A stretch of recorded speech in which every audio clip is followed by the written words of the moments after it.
Ayan, narito tayo ngayon sa tabi ng dagat. At tayo ay may outing kasama ang mga kaibigan, mga kasama sa Toda. Ayan, nandito kayo sa harap ng ng dalampasigan. Nakikita nyo ngayon yung mga cottage yan. Ayan, maraming mga pamilya, mga magkakasama. Meron din dito nagki-Christmas party sa mga sandaling ito. Pamilya. Yan, maluwalas ang dagat at napakasarap maligo sa mga sandaling ito. Yan, meron ayan yung tag na ito, safeguard. Yung mga yan, yung safeguard.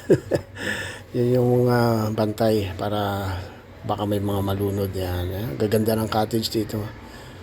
Yan, tapos sa ilalim ng cottage, sa ibabaw ng cottage ay mga punong kahoy, ay mga niyog at kaya malilim. At ayun, cottage pa rin dyan, bandang harapan dyan. Sa likod niya may mga swimming pool din dito. Hindi lang tayo nakapunta sa swimming pool. Yan, may mga rest house naman na pwedeng arkilahan din. Talagang masarap ang simoy ng hangin dito kasi presko at saka maraming puno. Yan, hanggang doon yan, cottage pa rin yan. Yan, may breakwater pa rin. Yan, mga puno ng niyog.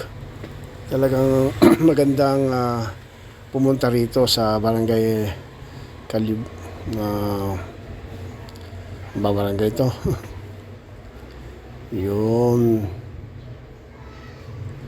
Kalibuyo ba yan? Ayan, barangay Kalibuyo.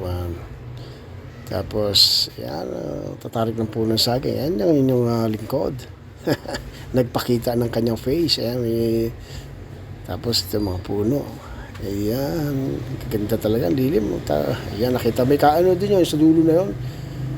Private resort din yan. Ayan, may mga ilaw sa gabi pag mag-overnight yan, may ilaw yan. Maraming ilaw dyan. Kaya mas kahit sa overnight maliwanag ang lugar.